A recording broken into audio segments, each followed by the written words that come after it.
Bismillahirrahmanirrahim. Students, my name is Ahmed Nadeem and I am your teacher for statistics. Chapter number 15 association अपने ending की तरफ जा रहा है और आज हम इसका लास्ट टॉपिक पढ़ने लगे। ये टॉपिक जो है वो कोरिलेशन से रिलेटेड है, लेकिन इससे पहले जो कोरिलेशन आपने कैलकुलेट की थी वो टोटली क्वांटिटेटिव इंफॉर्मेशन थी। आज हम कोरिलेशन को क्वालिटेटिव इंफॉर्मेशन के कॉन्टेक्स्ट में देखेंगे और फिर इसकी जजमेंट करेंगे कि किस तरह अगर आपका डेटा क्वालिटेटिव हो और हमने उसमें कैलकुलेशंस करनी है, उसकी स्ट्रेंथ को मेजर करना है। इसमें एक चीज़ बड़ी इंपॉर्टेंट है जो आपको अंडरस्टैंड करनी है कि क्वालिटेटिव टर्म्स में और क्वांटिटेटिव टर्म्स में कोरिलेशन डिफरेंट होती है। इसी वजह से हम ये कहते हैं कि जब क्वालिटेटिव टर्म में हम कोरिलेशन को कैलकुलेट करते हैं तो वो रैंक्स की सूरत में होती है। इसी वजह से आज का टॉपिक जो है वो रैंक कोरिलेशन से रिलेटेड है। तो चलिए बोर्ड की तरफ और आज के टॉपिक को अंडरस्टैंड करते हैं। रैंक कोरिलेशन क्या चीज़ है, इससे पहले थोड़ा सा इसका बैकग्राउंड अंडरस्टैंड कर लीजिए कि एक्चुअली है तो ये कोरिलेशन ही जिसमें हम दो वेरिएबल्स के दरमियान कोरिलेशन को फाइंड करते हैं, लेकिन according to the ranks. Ranks जो है वो क्या चीज़ है? देखिए, ये रैंक्स ऑफ इंडिविजुअल का मतलब ये है कि आपके पास जो भी पर्सनल्स, जो भी लोग अवेलेबल हैं, उनके डेटा का रैंक आपको अवेलेबल होगा, तो रैंक्स के अकॉर्डिंगली आप उसकी कैलकुलेशंस करेंगे। अब रैंक से क्या मुराद है ज़रा देखना आपने। फर्ज कर लें कि मेरे पास टेस्ट के एस्पेक्ट्स में कुछ फूड आइटम्स हैं, यानी फूड आइटम्स से क्या मुराद है कि जैसे मैंगो हो सकता है, एप्पल हो सकता है, ठीक है, एप्रिकॉट हो सकता है, कोई भी फूड आइटम है उसको मैं ए बी सी से डिनोट कर देता हूँ। ए बी सी डी से 4 मेरे पास फूड आइटम्स हैं। अब हमारे पास दो पर्सन्स हैं, एक्स और वाई। एक्स और वाई दो पर्सन्स हैं और उनको कहा जाता है जी आप इसको टेस्ट करें और अपने टेस्ट के हिसाब से इनकी रैंकिंग कर दें। रैंकिंग करने का मतलब ये है कि आप ये बताइए कि आपके कॉन्टेक्स्ट में या आपकी जो सेंसेस हैं उसके मुताबिक कौन सा फूड आइटम या कौन सा जो फ्रूट है फॉर एग्जांपल वो सबसे बेस्ट है। तो जो सबसे बेस्ट होगा आप उसको रैंक कौन सा देंगे? 1। ठीक है, फर्ज कर लें एक्स पर्सन ये कहता है कि जी जो बी फूड आइटम है वो मुझे सबसे ज्यादा टेस्टी लगी है, इसलिए उसको मैं रैंक 1 दूंगा। ठीक है, और उसके बाद मुझे जो टेस्टी लगा दूसरे नंबर पर वो सी है। देन ए की बारी है और फिर ये 4। यानी इस तरह उसने क्या किया, अपने जो टेस्ट के मुताबिक जो फूड आइटम्स या फ्रूट्स उसके अवेलेबल थे उसने इसको रैंक कर दिया। फर्स्ट नंबर पे उसने बी फ्रूट को रखा, सेकंड नंबर पे उसने सी फ्रूट को रखा, थर्ड नंबर पर उसने ए को रखा और फोर्थ नंबर पे उसने डी को रखा। अब दूसरा पर्सन आया, उसने टेस्ट किया और फिर उसने अपनी जजमेंट दी और उसने कहा कि जी मैं जो है फर्स्ट नंबर पर सी को कहता हूं कि सी जो है वो मेरे मुताबिक यानी वाई के मुताबिक सी जो है वो सबसे बेस्ट था टेस्ट के एतबार से, उसने उसको रैंक 1 दे दिया।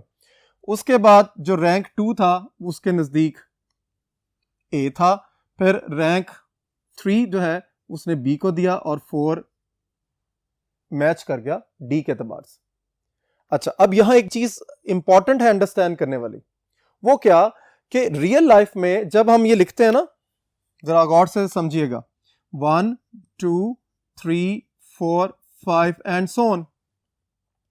जब रियल लाइफ में हम इन नंबर्स को देख रहे हैं तो हम क्या चीज देखते हैं? हम ये देखते हैं कि जैसे जैसे मैग्नीट्यूड बढ़ रहा है वैसे वैसे इंपॉर्टेंस बढ़ रही है। लेकिन याद रखिए रैंक्स में ये चीज उलट होगी।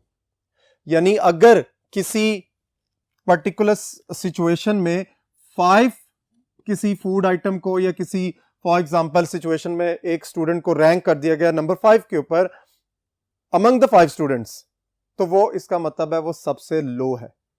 सो रैंक्स में ये चीज अंडरस्टैंड करनी है, इसीलिए ये बात की गई कि रैंक्स ऑफ इंडिविजुअल्स के एतबार से जब आप कोरिलेशन कैलकुलेट करते हैं तो वो रैंक कोरिलेशन कहलाती है।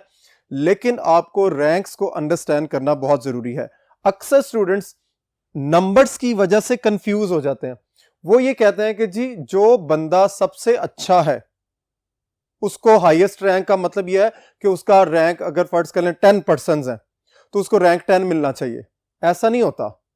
याद रखिए कि हाईएस्ट नंबर्स के अंदर हमेशा रैंक की जो इंडिविजुअलिटी है या जो उसका मॉड है वो हमेशा सबसे छोटा होगा।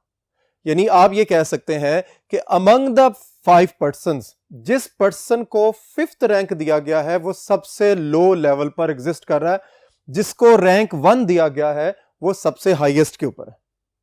सो याद रखना है कि रैंक्स की सूरत में आपके पास जो नंबर्स एग्जिस्ट करते हैं वो जितना नंबर छोटा होगा, ये मेरे सेंटेंस को आपने अंडरस्टैंड करना है क्योंकि यही सेंटेंस आपको एमसीक्यूज की फॉर्म में आपको अपने पेपर में नजर आएंगे। सो क्या मैं कह रहा था, जरा गौर से सुनिए दोबारा, कि जो नंबर आपको सबसे बड़ा नजर आ रहा है एक्चुअली रैंक के एस्पेक्ट्स में वो सबसे छोटा है, और जिस पर्सन के पास या जिस इंडिविजुअल के पास नंबर्स के अंदर सबसे छोटा नंबर है एक्चुअली वो रैंक के एतबार से सबसे ऊंचा है या सबसे वो बड़ा है। यानी आप इस तरह ये कह सकते हैं कि अगर फर्ज कर लें कि एक ऑर्गेनाइजेशन है उसमें 5 लोग काम कर रहे हैं, ठीक है। एक है जी फॉर एग्जांपल प्रेसिडेंट,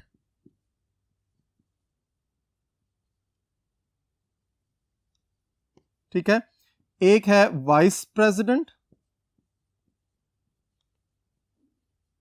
ठीक है, उसके बाद है मैनेजर,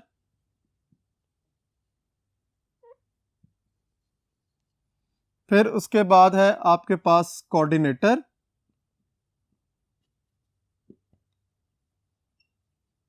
और देन है जी आपके पास पीएन, ठीक है। अब आपको सिचुएशन यहां पे क्लियर होती नजर आएगी। कैसे? देखिए, सबसे हाईएस्ट रैंक के ऊपर कौन है? प्रेसिडेंट। और सबसे लोएस्ट रैंक के ऊपर कौन है? पीएन। क्यों? ऑर्डर है, हिरार्की क्या है कि जो प्रेसिडेंट है वो सबको क्या कर रहा होता है, लीड कर रहा होता है और उसकी इंस्ट्रक्शंस के मुताबिक सारे काम करते हैं। फिर प्रेसिडेंट के बाद बारी आती है वाइस प्रेसिडेंट की, ठीक है। वाइस प्रेसिडेंट के बाद मैनेजर होता है और फिर मैनेजर जो है अपनी बात आगे कोऑर्डिनेटर को देता है और कोऑर्डिनेटर फिर अपनी सारी जो सिचुएशंस है उसको कंट्रोल करता है। और पीएन कौन होता है? जरा आप गौर कीजिए, रियल लाइफ में आपको अंडरस्टैंडिंग बिल्टअप हो रही होगी कि पीएन क्या होता है कि जिसने फाइल्स को एक जगह से दूसरी जगह लेके जाना है, उसने चाय सर्व करनी है, उसने पानी सर्व करना है, जो कोई गेस्ट आ जाते हैं उसने उसको डील करना है। ठीक हो गया। सो अब क्या होगा, जरा गौर से देखिए रैंक्स क्या बनेंगे। प्रेसिडेंट का रैंक 1 होगा, वाइस प्रेसिडेंट का रैंक 2 होगा, मैनेजर का रैंक 3 होगा, कोऑर्डिनेटर का 4 होगा और ये 5 होगा पीएन। ये है वो अंडरस्टैंडिंग कि जिसके तहत मैं आपसे ये शेयर कर रहा था कि जो जितने लोअर लेवल पर एग्जिस्ट करेगा नंबर्स के अंदर, उसकी वैल्यू उतनी ज्यादा हाई होगी।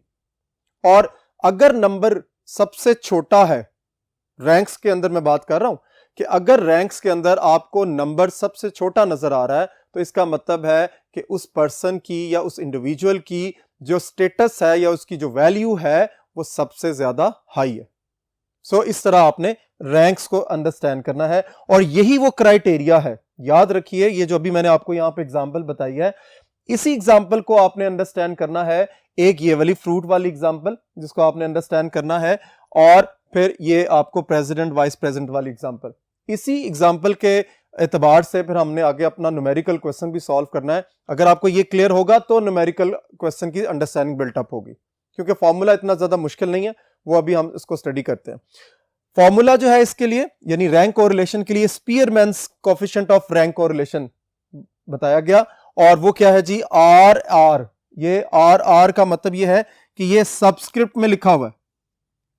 थोड़ा सा मैं इसको राइट साइड पर लिख देता हूं कि आर तो कोएफिशिएंट ऑफ कोरिलेशन के लिए इस्तेमाल होता है, लेकिन इसके साथ सबस्क्रिप्ट लगाया जाता है आर का दोबारा, और ये स्मॉल है, याद रखना आपने कि आर इज द कोरिलेशन, और अगर नीचे सबस्क्रिप्ट आर लगा देते हैं तो उसका मतलब ये होता है कि वो रैंक कोरिलेशन का फॉर्मूला है।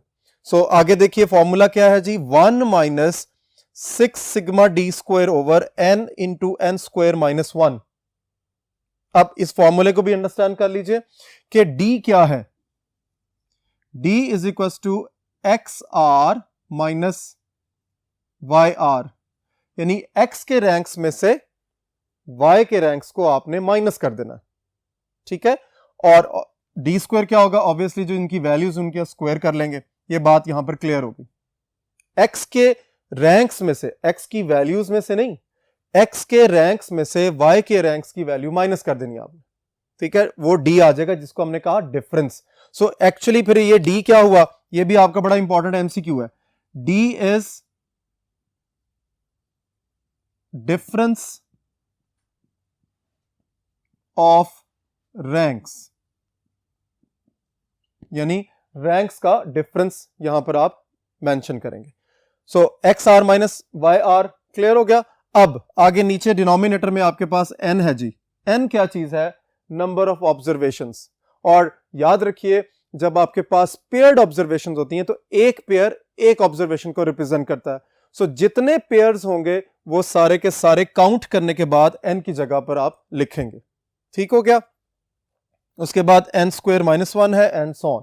अच्छा, यहां एक बड़ी इंपॉर्टेंट बात है जो आप लोगों ने याद रखनी है, जो कि आम तौर पर मिस्टेक होती है। वो क्या होती है कि आप लोग जब फॉर्मूला याद करते हैं तो आप या तो इसी फॉर्म में करते हैं, लेकिन जब लिख रहे होते हैं पेपर के अंदर तो आप उसको क्या समझ लेते हैं, आप इस तरह लिख देते हैं 1 minus 6 sigma d square divided by n into n square minus 1। जरा गौर कीजिए क्या मिस्टेक हुई है। मिस्टेक ये हुई है कि आपने पूरा न्यूमरेटर जो है वो डिफाइन कर दिया 1 माइनस के साथ। अब आपका आंसर गलत हो जाएगा, चेंज हो जाएगा, जो कि ऑब्वियसली उसकी ट्रू रिप्रेजेंटेशन नहीं होगी, ठीक है। सो याद रखना है दिस इज रॉन्ग, 1 अलग है, ठीक है, और उसके बाद ये फैक्टर अलग है। अब ओवरऑल अंडरस्टैंडिंग के बाद आपको थोड़ा सा फ्लैशबैक करना है और जरा माइंड के अंदर लाइए कि कोरिलेशन कोएफिशिएंट की रेंज क्या थी। गुड स्टूडेंट्स को ऑब्वियसली याद होगा, और मेरे नजदीक गुड स्टूडेंट वही है जो अपना काम इन टाइम करता है, रिवीजन साथ साथ करता है और अपने कॉन्सेप्ट्स को साथ साथ रिवाइज करता रहता है। सो क्या था जी, रैंक कोरिलेशन के हवाले से हम स्टडी कर रहे हैं, लेकिन कोरिलेशन के साथ इसका लिंक है। कोरिलेशन में यानी हमने जो चैप्टर नंबर 14 में कोरिलेशन पढ़ा था उसमें जो उसकी रेंज थी वो क्या थी, -1 से लेकर -1 is less than equals to r is less than equals to +1। तो याद रखिए कि जब हम रैंक कोरिलेशन के अंदर आएंगे यानी r के साथ सबस्क्रिप्ट r लिखा जाएगा तब भी यही होगा, यानी -1 से वैल्यू कम नहीं होगी और +1 से आगे नहीं जाएगी आपके रैंक कोरिलेशन की वैल्यू। होप आपको यहां पर रैंक कोरिलेशन का जनरल आइडिया हो चुका होगा। अब हम इसको नेक्स्ट बोर्ड पर चलते हैं और इसकी न्यूमेरिकल इंप्लीमेंटेशन को देखते हैं। तो नेक्स्ट बोर्ड की तरफ क्वेश्चन को अंडरस्टैंड करते हैं। The following table shows the grade point average of 6 students, calculate the coefficient of rank correlation, यानी रैंक कोरिलेशन को आपने कैलकुलेट करना है। याद रखिए कि ये जो डेटा आपको दिया गया है ये रैंक्स की सूरत में नहीं है। समटाइम्स ऐसा होता है कि आपको जो क्वेश्चन है वो रैंक्स की सूरत में अवेलेबल होता है, तो फिर आपको दोबारा रैंक्स बनाने की जरूरत नहीं होती है। यहां पे उसने ये कहा है कि आपको ग्रेड पॉइंट एवरेज, यानी वो जो कैलकुलेशंस हैं, 2 पर्सन्स जज एक्स और जज वाई थे वहां पर अवेलेबल और उनके सामने 6 स्टूडेंट्स थे, ठीक है। उन स्टूडेंट्स के डिफरेंट नेम्स हो सकते हैं, लेकिन यहां पर उन्होंने A B C D E और एफ की सूरत में उसको मेंशन किया हुआ है, यानी A student, B student, C student, D और ई एफ, ये 6 स्टूडेंट्स थे। अब जरा सिनेरियो को अंडरस्टैंड करना है तो आपको इंशाल्लाह इस क्वेश्चन की बहुत अच्छे तरीके से अंडरस्टैंडिंग हो जाएगी। जज 1, जरा गौर से इसको विजुलाइज भी करना आपने कि जज 1 मतलब जज एक्स वो बैठा हुआ है और स्टूडेंट ए आता है उसके पास, या उसके पास उसका पेपर आता है और वो उसको 6.8 ग्रेड पॉइंट देता है। फिर स्टूडेंट बी का पेपर उसके पास आता है और वो उसको ग्रेड पॉइंट देता है 7.3। इसी तरह मार्किंग वो करते हुए आगे की तरफ जाता है और सी जो स्टूडेंट है उसको वो 8.1 ग्रेड पॉइंट देता है, डी को वो 9.8 ग्रेड पॉइंट्स देता है और ई को 7.1 और एफ को 9.2। इस तरह जज एक्स ने 6 स्टूडेंट्स की मार्किंग कर दी और उसने जजमेंट दे दी कि ए को पॉइंट्स दे दिए, बी को, सी को एंड सो ऑन। अब वही उन्हीं स्टूडेंट्स का पेपर जो है वो जज वाई के पास पहुंचे। अब उसने क्या किया, उसने जो जज एक्स था उसने ए को 6.8 ग्रेड पॉइंट्स दिए, लेकिन जो वाई था उसने थोड़ा सा चेंज किया, उसने कहा नहीं ये मेरे ख्याल से डिफरेंट बच्चा है, और उसने इसको 7.8 ग्रेड पॉइंट्स दे दिए। आमतौर पर ग्रेड पॉइंट्स जो है वो डिफरेंट कॉन्टेक्स्ट में हम देखते हैं, इसको हम आउट ऑफ 10 कंसिडर हो रहे होते हैं। अच्छा जी, उसके बाद यहां पे देखिए कि उसने बी को, यानी आप गौर से देखें, कंपैरिजन करें जरा, कि जज एक्स ने बी स्टूडेंट को 7.3 पॉइंट्स दिए थे, लेकिन जज वाई ने उसको 9.4 दे दिए। यानी इसका मतलब है जज वाई के नजदीक वो ज्यादा बेहतर स्टूडेंट था, इसी वजह से उसने उसको पॉइंट्स ज्यादा दे दिए। एंड सिमिलरली ये सिचुएशन चलती रही। आप जरा गौर से देखिए, यहां पर भी चेंज है एक। वो क्या है कि जज एक्स ने जब उसका पेपर या उसकी असाइनमेंट थी वो देखी, तो एफ स्टूडेंट उसके नजदीक 9.2 एवरेज के ऊपर, ग्रेड पॉइंट एवरेज के ऊपर एग्जिस्ट कर रहा था, लेकिन जज वाई ने उसी स्टूडेंट को 6.9 जो है वो ग्रेड पॉइंट्स दिए। अब यहां पर अगर मैं इसके अकॉर्डिंगली जजमेंट करूं तो जो न्यूमेरिकल वैल्यूज हैं, अगर सिंपल न्यूमेरिकल वैल्यूज के दरमियान में कोरिलेशन कैलकुलेट करना चाहूं तो वो हो सकती है कि मैं सिंपल, ये एक्स की वैल्यूज हैं, ये वाई की वैल्यूज हैं, और चैप्टर नंबर 14 में आपने एक्स और वाई के डेटा के हवाले से कोरिलेशन कोफिशिएंट को कैलकुलेट किया हुआ है। अब आज का टॉपिक ये कहता है कि नहीं, आपने इनको न्यूमेरिकल वैल्यूज के कॉन्टेक्स्ट में नहीं देखना, आपने इनके रैंक्स बनाने हैं, और रैंक्स बनाने के बाद आपने इसकी कैलकुलेशंस करनी है। तो मैं यहां पर आपको एक छोटा सा क्राइटेरिया बताने लगा हूं बेटा, कि आपने सॉल्यूशन में तो डायरेक्टली ये नहीं लिखना, यानी सॉल्यूशन जो है वो डायरेक्टली हम नेक्स्ट बोर्ड पर जब जाएंगे वहां से शुरू होगा, लेकिन आपने यहां पर सॉल्यूशन का, मैंने ये जो पोर्शन अब यहां पर फिल अप करने लगा हूं, वो मैं सिर्फ आपको अंडरस्टैंडिंग देने लगा हूं कि किस तरह आप रैंक्स को जनरेट करें। जब आपकी प्रैक्टिस हो जाती है तो फिर आपको ये वाला पोर्शन फिल करने की जरूरत नहीं है, या यहां पर जो मैं आपको प्रोसेस बताऊंगा कि रैंक्स को किस तरह बनाना है, तो वो आपको यहां करने की जरूरत नहीं है। डायरेक्टली आप जो बोर्ड नंबर 3 पर हम कैलकुलेशंस करेंगे, आप वहीं से ही स्टार्ट करेंगे। लेकिन चूंकि ये फर्स्ट क्वेश्चन है, इसलिए मैं इसकी अंडरस्टैंडिंग आपको बताने लगा। वो कैसे, देखिए, रैंक्स आपने बनाने हैं। रैंक्स बनाने का मतलब है, मैंने अभी आपको थोड़ी देर पहले पिछले बोर्ड पर भी बताया था, कि जिसका रैंक सबसे हाईएस्ट है, इसका मतलब उसकी पोजीशन सबसे ऊंची है, लेकिन उसकी नंबर में वैल्यू सबसे कम होगी। अब आप जरा सोचिए कि अगर मैंने ग्रेड पॉइंट एवरेज के हवाले से अपना रैंक जनरेट करना है, तो किस स्टूडेंट को मुझे रैंक 1 देना चाहिए। बड़ा सिंपल सा कॉन्सेप्ट है, ज्यादा कॉम्प्लिकेटेड नहीं है। आपके पास नंबर्स यानी ग्रेड पॉइंट्स एवरेजेस अवेलेबल है, तो याद रखिए जिसकी ग्रेड पॉइंट एवरेज सबसे हाईएस्ट होगी वो रैंक 1 पर होगा। नंबर्स में वो सबसे कम है, यानी 1, उसको नंबर सबसे कम दे रहे हैं। पेपर में, असाइनमेंट में जिस स्टूडेंट ने ग्रेड पॉइंट एवरेज सबसे ज्यादा ली है उसको हम रैंक 1 रखेंगे। नेक्स्ट, फिर उसके बाद जिसका नंबर आता है उसको रैंक 2 रखेंगे, एंड इसी तरह अरेंज करते जाएंगे। तो सबसे अच्छा काम और जो इजी काम है वो क्या है कि आप इसको डिसेंडिंग ऑर्डर में अरेंज कर लें। यानी ये जो आपको डेटा दिया हुआ है इसको क्या करें, डिसेंडिंग ऑर्डर में अरेंज कर लें। डिसेंडिंग ऑर्डर का मतलब ये है कि सबसे पहले हाईएस्ट वैल्यू, फिर उसके बाद lowest value, then lowest and so on. अब देखिए जरा, आप जज एक्स के ग्रेड पॉइंट्स को देखें तो सबसे हाईएस्ट नंबर आपको कौन सा नजर आ रहा है, जरा चेक कीजिए। 6.8, 7.3, 8.1, 9.8, 7.1 और 9.2। तो आपको नजर आ रहा होगा कि मेरे पास सबसे हाईएस्ट नंबर 9.8 है, जिसको मैंने रेड से सर्कल किया। तो जरा आप लोग खुद भी जज करें मेरे साथ और देखिए क्या ऐसा ही है। 9.8 से बड़ा कोई नंबर है आपको नजर आ रहा होगा, नहीं। सो मैं सबसे पहले क्या लिख देता हूं, x के हवाले से 9.8 मैं ऑर्डर बना रहा हूं।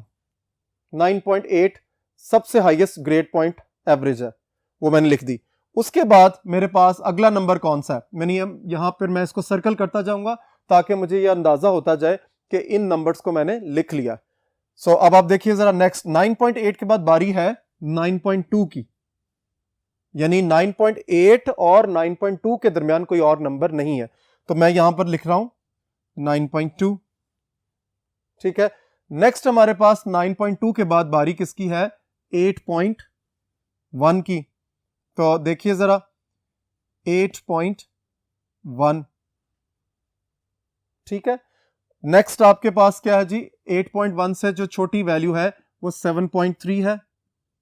7.3 सही हो गया। अब आगे चलिए, 7.3 के बाद जो नेक्स्ट वैल्यू है वो है 7.1 और फाइनली मेरे पास क्या एग्जिस्ट कर जाता है? 6.8।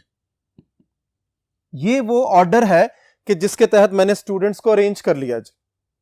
ठीक है, जरा गौर से देखिए, एक्स आपके पास जज एक्स था जिसने ये ग्रेड पॉइंट्स दी थी 9.8, 9.2, 8.1, 7.3, 7.1 और 6.8। इसका मतलब ये हुआ कि जिसको 9.8 मार्क्स दिए गए थे ग्रेड पॉइंट्स एवरेज के एतबार से बात करें, उसका रैंक 1 होगा। देखो नंबर हाईएस्ट है लेकिन उसको रैंक 1 दिया गया, क्योंकि 1 का मतलब हाईएस्ट पोजीशन। फिर उसके बाद 9.2 वाले को सेकंड रैंक मिलेगा, 8.1 वाले को third rank, then fourth, fifth और सिक्स्थ। ठीक होगी बात। अब यही चीज जो है वो y के हवाले से आप यहां पर नोट करेंगे कि y में हमारे पास हाईएस्ट वैल्यू कौन सी है। तो जरा देखिए 7.8 से लेकर ऑनवर्ड्स, तो आपको ये 9.6 जो है वो नजर आ रहा है हाईएस्ट वैल्यू, तो आप यहां पे लिख दीजिए 9.6। देन आपके पास जो वैल्यू है हाईएस्ट वो क्या है? 9.4। फिर 9.4 से जो स्मॉलर वैल्यू है दैट इज 8.9। 8.9। देन बारी है जी 7.9 की। अच्छा जी, उसके बाद 7.9 के बाद 7.8 और फाइनली मेरे पास जो वैल्यू रह गई है वो है 6.9। तो हमने इसको भी अरेंज कर दिया। अब इसी तरह हम इसको भी रैंक दे देंगे। फर्स्ट रैंक है 9.6 का, 9.4 सेकंड रैंक के ऊपर है, फिर ये थर्ड रैंक, उसके बाद फोर्थ रैंक, फिफ्थ रैंक और ये सिक्स्थ रैंक। ठीक हो गया। अब इसको लिखना कैसे है, ये हम बोर्ड नंबर 3 की तरफ चलते हैं और आपको बताते हैं कि किस तरह आपने इन रैंक्स को मेंशन करना है क्वेश्चन के अंदर और अपने सॉल्यूशन को कैलकुलेट करना है। तो चलिए बोर्ड नंबर 3 की तरफ।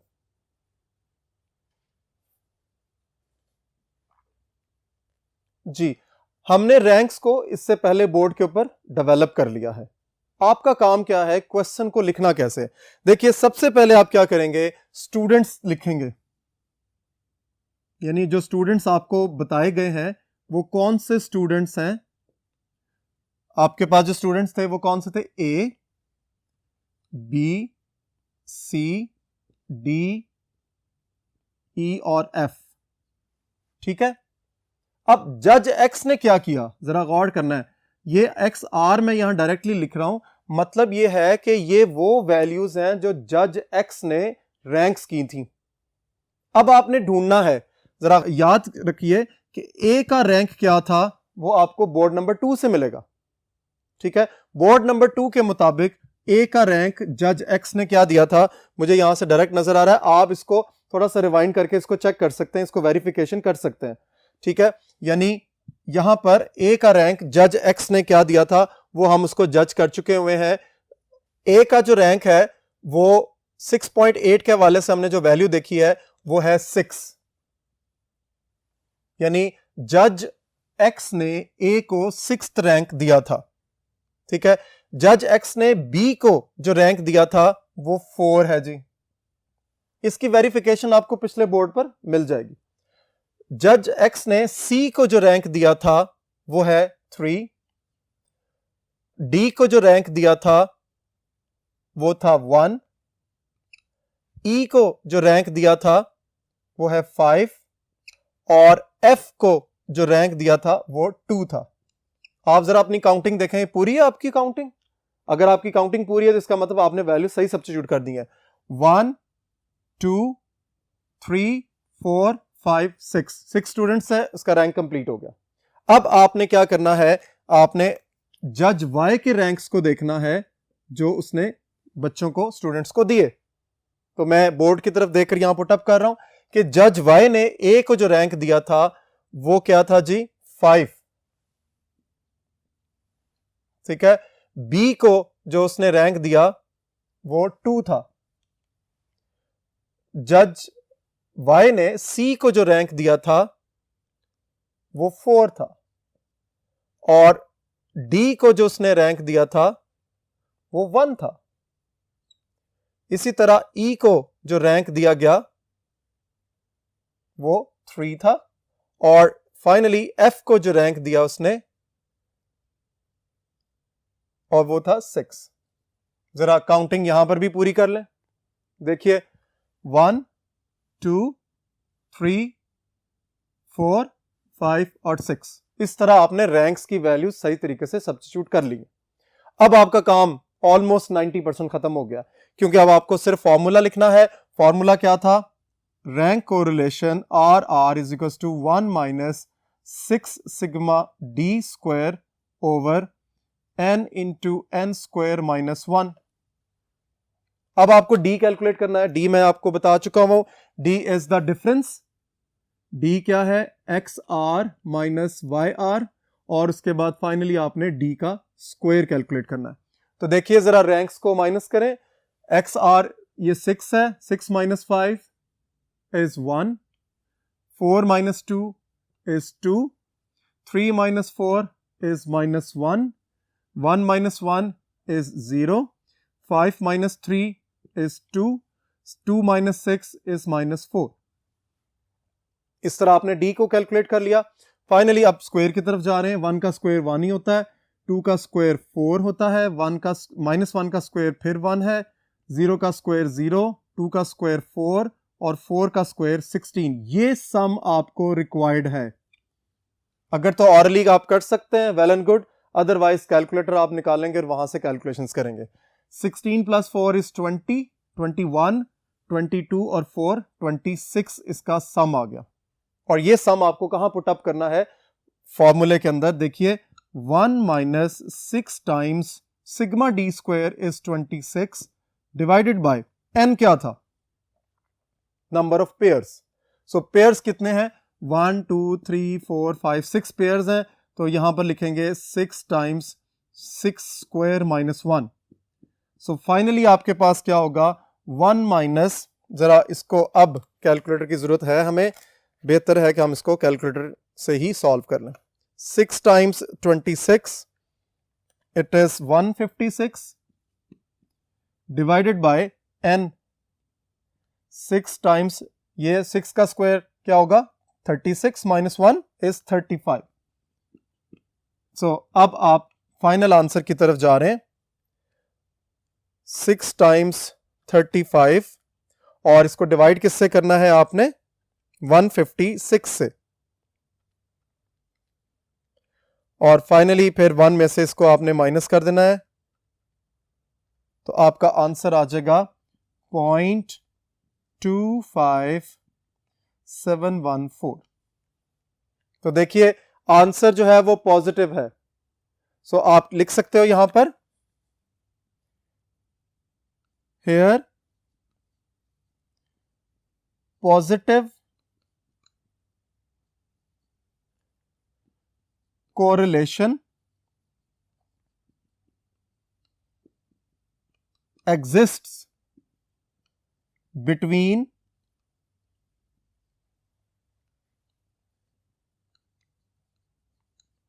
judgment of two judges। यानी दो जजेस ने जो जजमेंट यहां पे की थी, रैंक्स जनरेट किए थे, उनके दरमियान पॉजिटिव कोरिलेशन है। मतलब ये है कि उन्होंने जिन जिन स्टूडेंट्स को जिस अंदाज में रैंक्स प्रोवाइड किए थे वो नेगेटिवली एसोसिएटेड नहीं थे।